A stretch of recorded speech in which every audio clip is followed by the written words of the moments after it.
stalaktit dan stalagmit, Goa Akohi juga dibentuk dengan endapan-endapan kapur yang besar sehingga membentuk beberapa ornamen goa lain yang tidak kalah mengagumkan dan membuat saya berdecak kagum. Meski negeri Tamilowu memiliki topografi wilayah yang berongga-rongga, namun Goa Akohi ini hanya dapat diakses melalui satu pintu masuk. Sebelumnya pada tahun 1998, ada beberapa peneliti dan ahli goa dari Korea, China, Amerika, Australia, dan Inggris yang mengunjungi Goa Akohi. Menurut penelitian, ada indikasi rongga-rongga tertentu yang kemungkinan saling berhubungan dengan goa lain. Namun hingga kini belum ada yang menemukannya. Dari penelitian yang sama pula, Goa Akohi ditetapkan sebagai goa dengan stalaktit dan stalagmit terbanyak kedua di dunia.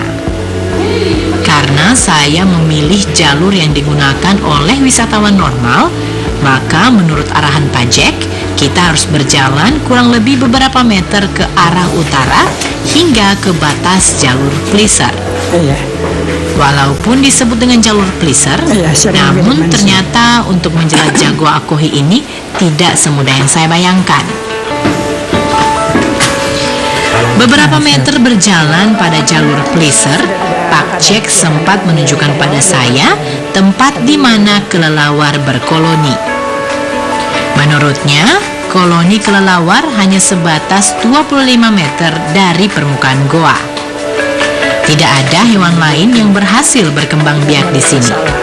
Selain karena faktor suhu, zat asam yang ada dalam goa ini juga cukup tinggi. Luas goa dan panjang Goa Akohi ini lebih dari 100 meter. Untuk jalur Pleaser yang saya pilih, total panjang goa dari pintu masuk hingga batas ujung jalur ini adalah 183 meter. Sementara untuk mereka yang memilih jalur adventure hanya bisa mengeksplor 67 meter. Memang benar apa yang dikatakan Pak Jack. Sangat tidak disarankan bagi mereka yang memiliki penyakit asma untuk menjelajah Goa Akohi. Karena semakin jauh ke dalam goa, saya juga merasa kadar O2 semakin menipis. Namun ini tidak menurunkan niat saya untuk terus masuk ke dalam goa ini, karena keindahannya seperti yang terlihat berikut ini. Ya, kalau kelompok tumbuh stalagmit seperti ini, dalam pengelompokan penamaan goa ini namanya kelompok kembang api. Kenapa dinamakan kembang api, Pak? Karena dia seperti kembang api yang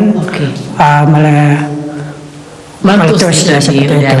Kemudian ada berapa jenis juga, Pak? Kan ada kelompok ini kembang api, kemudian ada kelompok lain juga. Ada, seperti ini, yang ketika dia tumbuh dari pinggir-pinggir stalagmit seperti yang ini. Ada cabangnya. Ada cabangnya. Ini namanya helictit. Helictit. Iya, ini yang sangat sulit biasanya dalam goa ini, yang sulit yang seperti ini. Yang bertumbuh ada dari samping-samping stalagmit. Namanya helictit. Kalau kembang api berarti stalagmitnya lurus gitu ya, Pak? Iya. Dan banyak gitu, sekumpulan gitu ya. Pertumbuhan stalaktit dan stalagmit dalam sebuah goa tergantung tingkat keasaman di dalam kapur. Untuk Goa Akohi sendiri, menurut para peneliti, untuk 1 cm hanya membutuhkan waktu 6 hingga 10 bulan. Waktu yang sangat cepat jika dibandingkan dengan goa-goa stalaktit stalagmit yang lain. Pengunjung juga dilarang sembarangan memegang stalaktit dan stalagmit yang ada di dalam goa ini, karena hanya dengan sentuhan kecil benda asing akan memperlambat proses pertumbuhannya. Setelah kurang lebih berjalan 80 meter, kita tiba pada satu area yang disebut dengan field. Biasanya pada musim penghujan, di sini akan ada air yang menggenang. Jalur menjelajah goa setelah area luas atau field ternyata menjadi semakin sulit. Para pengunjung bahkan harus menunduk dan jalan jongkok untuk bisa lewat. Wow, ini benar-benar sangat menantang. Ini sudah berapa sejauh apa ini kita jalan? Iya, 90 meter. Udah lebih. Lebih. Sudah 110. Sekitar 110 yang kita lewati dari pintu masuk lobby. ya, dari lobby. Oke. Terus Selanjutnya kita harus naik ke sini untuk sampai pada akhir jalur pleasure. Memungkinkan atau tidak, Pak? Ya kalau pengunjung yang memang Membawa bisa perlengkapan. untuk membawa perlengkapan atau memang mampu untuk bisa agak mendaki ini, ya tetap kita antar. Tapi kalau memang tidak, ya kita sampai di sini kita bisa kembali lagi. Kembali lagi. Tapi Iya. disarankan memang harus pakai perlengkapan ya? Iya. Agar supaya tidak. Emang tadi saya beberapa kali hampir saja saya jatuh, pemirsa.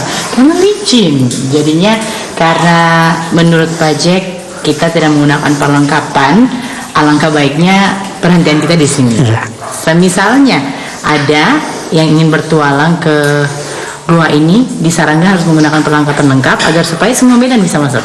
Jadi sekarang kita kembali. Kita kembali. Oke, lihat sini Oke. kita. Ya. Bagi Anda yang berminat untuk berkunjung ke Gua Akohi, apalagi yang suka dengan petualangan dan berminat memilih jalur adventure, maka jangan lupa untuk membawa perlengkapan yang standar, seperti sepatu khusus, celana karet, headlights, helm, dan tali. Jangan khawatir pemirsa, karena perjalanan kita di Tamilou bukan hanya di Gua Akohi. Setelah ini kita akan menuju ke satu lagi gua, namun bentuknya jauh berbeda dengan Gua Akohi. Jika sebelumnya Gua Akohi digolongkan sebagai goa stalaktit dan stalagmit, maka Gua Tanah Merah adalah goa yang pernah dihuni oleh manusia pada zaman besi. Jarak dari Gua Akohi ke Gua Tanah Merah kurang lebih 1.200 meter. Gua ini letaknya cukup tersembunyi di daerah yang agak menanjak.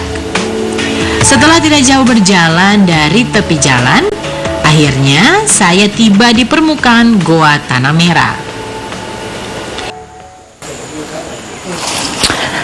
Well, pemirsa, tadi dari goa dengan stalaktit dan stalagmit terbanyak kedua di dunia yang ada di sini. Sekarang saya sudah berada di satu lagi goa, namanya Gua Tanah Merah. Kalau tadi goa yang sebelumnya tidak ada manusia yang tinggal di dalamnya, tapi goa ini lain lagi ceritanya. Katanya dulu di sini pernah ditinggali oleh manusia, dan itu dibuktikan dengan penelitian para arkeolog yang ada di sini yang menemukan bukti-bukti bahwa di sini dalam Gua Tanah Merah ini pernah ditinggali oleh manusia. Jadi bagaimana kalau langsung saja pemirsa saya ajak untuk lihat-lihat ke dalam guanya. Let's go.